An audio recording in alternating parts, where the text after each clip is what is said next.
This is A to Z with Mark Zinno, part of Locked On Sports Atlanta, and it starts now.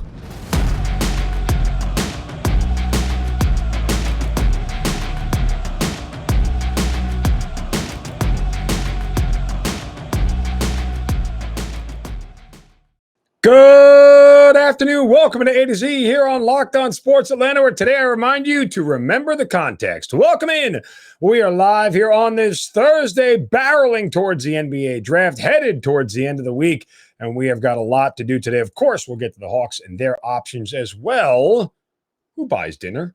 And the one thing Atlanta sports teams need to remember when it comes to sports gambling that they'll never, ever do.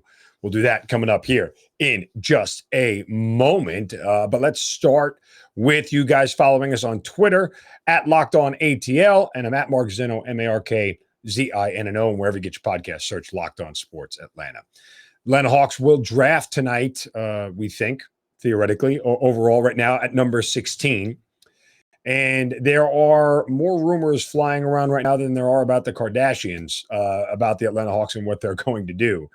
And let's just kind of remember a couple of things here. And I talked about this yesterday. I do think that right, wrong, or indifferent, as I said yesterday, the Hawks making the Eastern Conference Finals was probably the worst thing to happen to them in the big picture. Now there is this pressure. Now there is this rush. Now there is this feeling that they have to get back there as soon as possible, like next year.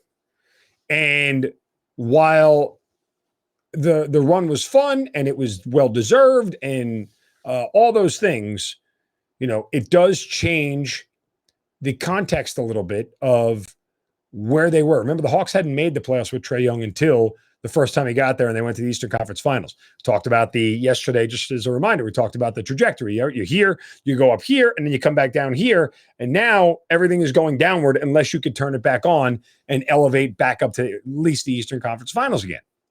It's a lot of pressure, especially for a team that is right now sixth best in the Eastern Conference, objectively.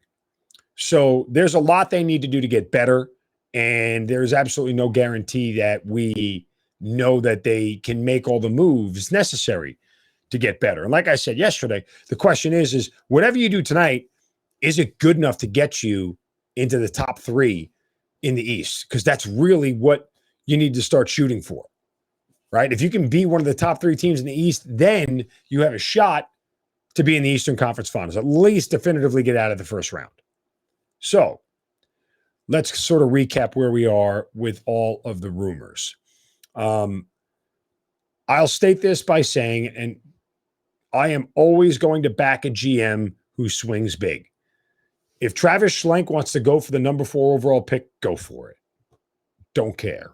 Like I am all for GMs who want to push their chips to the center of the table and say, I'm going in. Let's see what happens. And I respect GMs who do that because they're putting their job on the line. Not a lot of them have a ton of security where they can turn around and go, it's okay if I swing and miss. I'll be here for the next 5 years. Nah, that's not always the case. So from that standpoint, you know, I am someone who looks at the Hawks GM, Travis Schlenk, and say, if he's going to swing big, good for him. I 100% support it, right? There's that. That's number one. So if he's going to trade up to 4, what you have to give away for it, I mean, will it work out? We don't know. You can have a good feeling about the trade, a bad feeling about the trade. But again, the context of all this is how much better is it going to make you this year? Look, you're not going to be good enough to win a title next year. Without some sort of paradigm shift in this roster, you're not going to be good enough to win a title next year. Are you good enough to win 2 playoff series and get back to the Eastern Conference Finals? That's really the question of where you want to be. Now, I know GMs don't think like this, and I know owners don't think like that, but in the process world, that's what you have to kind of be aiming for, is to get back to the Eastern Conference Finals. And how do you do it? How do you become the top 3? Is there a rookie that can help you do that? Maybe in the top 4, who knows? But it's pretty slim.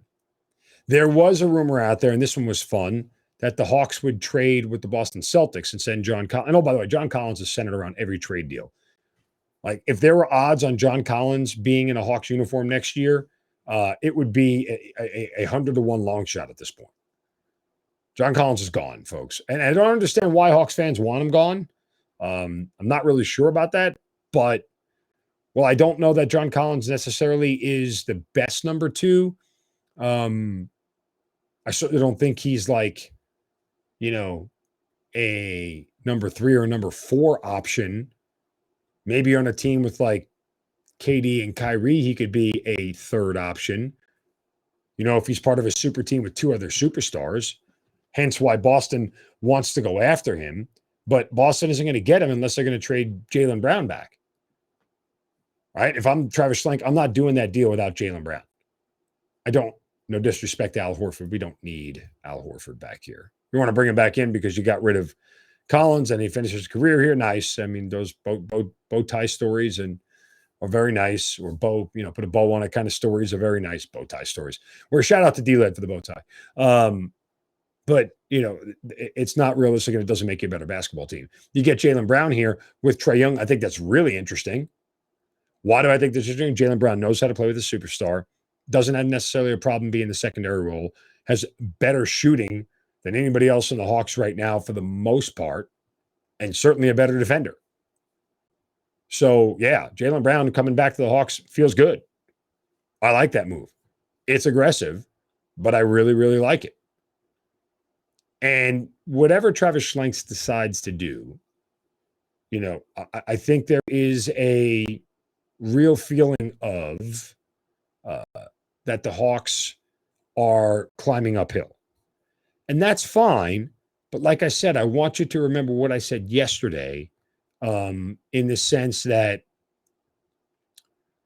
they should not be up against these expectations in reality. If they had made the playoffs and won a playoff series as the 5 seed and then lost in the second round, and then this year, all the injuries and everything take on a whole different look. The bad defense takes on a little bit of a different look. They win the play-in tournament, get the 8 seed, and they get bounced in the first round. You're still on the same path. The context here is that they are still one or two key players away from a roster with Trae Young and John Collins away from being a top 3 team in the East. If you're going to trade away John Collins, you're now 2 or 3 players away from that. And what do you get back from him? And I don't think it's the worst idea to reset in a sense, or, not a hard reset / rebuild, but, in a sense, if you're going to trade to go get another young star, or you've traded into the top 4 and somebody that's going to play side by side with Trae, well, I don't think that's the worst idea either. It's going to regress you in year 1 of the whole thing. Yeah. But Trae's not going anywhere. And then you can start to build with younger, cheaper talent like that, older pieces around, because that's the other part of this whole equation that everybody's forgetting. Resetting the salary cap for the Hawks is part of this whole process. And why is everybody leaving that out? I don't know. It's like everybody just wants to forget the fact that that's part of this whole thing. So if they trade a $125 million contract for a rookie deal, what I mean is they trade John Collins away and just get a draft pick in return, guess what? That makes the Hawks a lot more viable and flexible from a salary cap standpoint in future. That's all the context of tonight. All right, coming up next, dinners can get expensive nowadays. And, well, if you aren't the one paying, you really don't care what it costs, do you? I'll explain next here on A to Z on Locked On Sports Atlanta, free on YouTube, and wherever you get your podcast, you search Locked On Sports Atlanta.